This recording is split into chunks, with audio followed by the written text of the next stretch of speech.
বিভিন্ন দাবি আদায়ে লক্ষ্য নিয়ে গত 23শে ডিসেম্বর থেকে রাজ্য জুড়ে লাগাতার কর্মবিরতি শুরু করেছেন পশ্চিমবঙ্গের আশাকর্মীরা।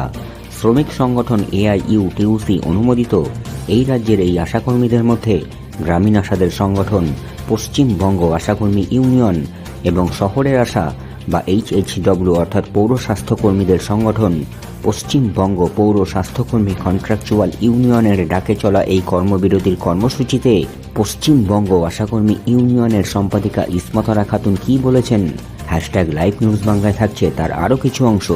দেখুন, শুনুন। আমরা ভিক্ষা চাই না, প্রয়োজনে বিনা পয়সায় আমি মা বাচ্চার পরিষেবা দেব, আমি এরকম ভিক্ষা চাই না। আপনারা এই চ্যালেঞ্জ নিন। আপনারা জানেন পশ্চিমবাংলা সর্বত্র আজকে এই উত্তাল হচ্ছে। আমরা এসডিওকে বলেছি, উনি সহানুভূতির সঙ্গে সবটা শুনেছেন।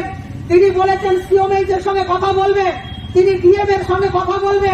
আমাদের সামনেই তিনি সেটা স্বাস্থ্য ভবনে ফরওয়ার্ড করেছেন। উনি জিজ্ঞেস করলেন যে কি সব জায়গায় আপনাদের হচ্ছে?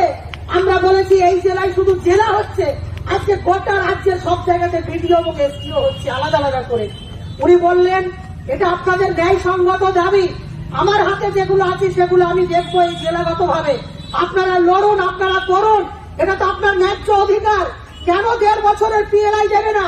কেন ভাতা 4 মাসে? উনি মাইকে শুনেছেন, ভেতর থেকে উনি সব শুনেছেন, শুনে বলছেন আপনারা কি বলছেন, আপনাদের নাকি 4 মাসের ভাতা দেয়নি। আমরা বললাম হ্যাঁ 4 মাসের ভাতা দেয়নি।